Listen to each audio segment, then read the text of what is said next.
Tense की पहचान helping verb और मेन वर्ब को समझते हैं, ठीक है। तो इसकी पहचान होती है जिस भी हिंदी क्रिया के अंत में ता था ती थी ते थे लिखा हो या आ ई ए की आवाज आए उसे पास्ट इंडेफिनिट टेंस कहते हैं, ठीक है। ये ता था ती थी ते थे का यूज हम पास्ट इंडेफिनिट टेंस में भी करते हैं और अब मॉडर्न इंग्लिश के अकॉर्डिंग इसे हम ट्रांसलेट करते वक्त यूज्ड टू का भी यूज करते हैं, ठीक है। लेकिन जो आ ई ए है वो मेन रूप से पास्ट इंडेफिनिट टेंस की पहचान है।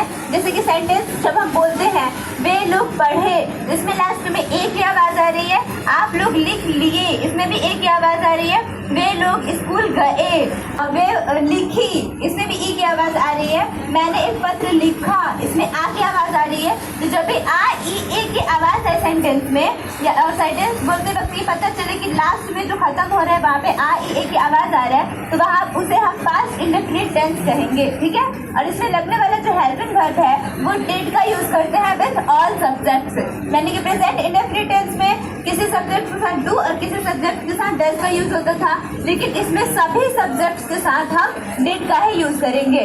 उसके बाद जो मेन वर्ब है तो मेन वर्ब इसमें V2 या V1 का यूज होगा। सिर्फ अफर्मेटिव के साथ हम V2 का यूज करेंगे, बाकी अफर्मेटिव को छोड़कर जो 5 स्ट्रक्चर्स है उन सब के साथ V1 का यूज होगा, ठीक है। जैसे कि प्रेजेंट इंडेफिनिट टेंस में था कि अफर्मेटिव में हेल्पिंग वर्ब का यूज नहीं होता है, वैसे ही सेम पास्ट इंडेफिनिट टेंस में अफर्मेटिव में हेल्पिंग वर्ब का यूज नहीं होता है। अफर्मेटिव को छोड़कर बाकी जो 5 स्ट्रक्चर्स है उसमें हम हेल्पिंग वर्ब डिड का यूज करेंगे और बाकी मेन वर्ब भी वन का यूज करेंगे, ठीक है। इस स्ट्रक्चर और एग्जांपल से आप लोग और क्लियर हो जाएगा। बाकी इसमें किसी को कोई डाउट? गाइस अटेंशन प्लीज, अभी हम पास्ट इंडेफिनिट टेंस का स्ट्रक्चर देखेंगे, ठीक है, जो कि सबसे मस्ट होता है कोई भी एक सेंटेंस ट्रांसलेट करने के लिए।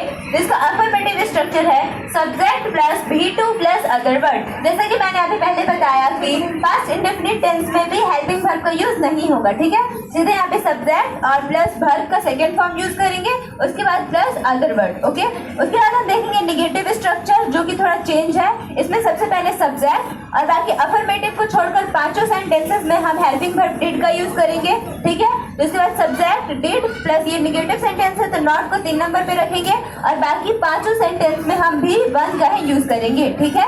इसलिए यहाँ पे subject plus did plus not plus V1 plus other word, ये हमारा नेगेटिव और अफर्मेटिव स्ट्रक्चर कंप्लीट हुआ, ओके। तो अभी हम पास्ट इंडेफिनिट टेंस का कुछ एग्जांपल्स देखेंगे। तो यहाँ पे सबसे पहले अफर्मेटिव एग्जांपल है मैंने अंग्रेजी बोला। तो अकॉर्डिंग टू स्ट्रक्चर सबसे पहले हम सब्जेक्ट लिखेंगे आई, उसके बाद V2, तो स्पीक का V2 होता है स्पोक, देन उसके बाद अदर वर्ड। तो आई स्पोक, यहाँ पे अंग्रेजी है अदर वर्ड, तो इसमें ट्रांसलेट करेंगे इंग्लिश। मैंने अंग्रेजी बोला, आई स्पोक इंग्लिश। अब इसके बाद हम एक निगेटिव स्ट्रक्चर निगेटिव सेंटेंस देखेंगे। तो इसमें सबसे पहले उसने का ट्रांसलेट करेंगे ही, देन निगेटिव में हम हेल्पिंग वर्ब का यूज डिड का यूज करेंगे ही डिड, देन ये निगेटिव है तो नॉट को 3 नंबर पे रखेंगे ही डिड नॉट प्लस V1 क्या है लिखना तो राइट, देन उसके बाद जो अदर वर्ड है पत्र, तो राइट और letter. He did not write a letter, उसने पत्र नहीं लिखा। ये हमारे नेगेटिव सेंटेंस कंप्लीट हो गया। अब है इंट्रोगेटिव, क्या वे लोग स्कूल गए। तो ये इंट्रोगेटिव है तो सबसे पहले हम हेल्पिंग वर्ब डिड का यूज करेंगे, तो उसके बाद प्लस सब्जेक्ट है वे लोग, तो वे लोग का होगा दे, देन उसके बाद होता है V1, तो डिड दे, V1 होगा गो टू और जो अदर वर्ड है इसमें स्कूल, तो इसलिए go to school. Did they go to school, क्या वे लोग स्कूल गए। ये भी हमारा सेंटेंस कंप्लीट हो गया। अब है इंट्रोगेटिव नेगेटिव, क्या आप नहीं खाए। इसमें भी सबसे पहले अकॉर्डिंग टू स्ट्रक्चर हम हेल्पिंग वर्ब का यूज करेंगे, प्लस सब्जेक्ट आपका यू प्लस नॉट, यहाँ पे नहीं निगेटिव सेंटेंस है तो नॉट का यूज करेंगे, then plus V1 did you not it plus other word. तो इसमें कोई भी अदर वर्ड नहीं है तो इसलिए यहाँ पे सेंटेंस कंप्लीट हुआ। डिड यू नॉट इट, क्या आप नहीं खाए। और एक यहाँ पे एक और एग्जांपल है, जैसे कि पास्ट इंडेफिनिट टेंस का जो पहचान होता है कि किसी सेंटेंस के लास्ट में ता था थे आए और आ ए ई आए दोनों उसकी पहचान है। तो अभी हम लोग आ ए ई के एग्जाम्पल्स देख लिए। अब एक जो है ती थी का एग्जाम्पल हम ट्रांसलेट करते हैं।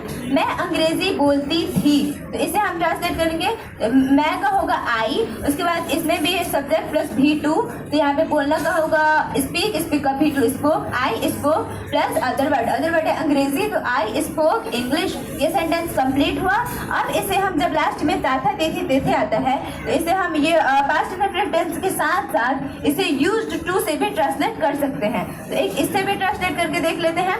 तो इसका स्ट्रक्चर होता है subject plus used two plus V1 plus other word. तो यहाँ पे सबसे पहले मैं का होगा आई, देन उसके बाद दादा दीदी के लिए यूज्ड टू प्लस V1, ये बोलना का होगा स्पीक, उसके बाद प्लस अदर वर्ड है अंग्रेजी, तो अंग्रेजी का यहाँ पे English. I used to speak English में अंग्रेजी बोलते थे।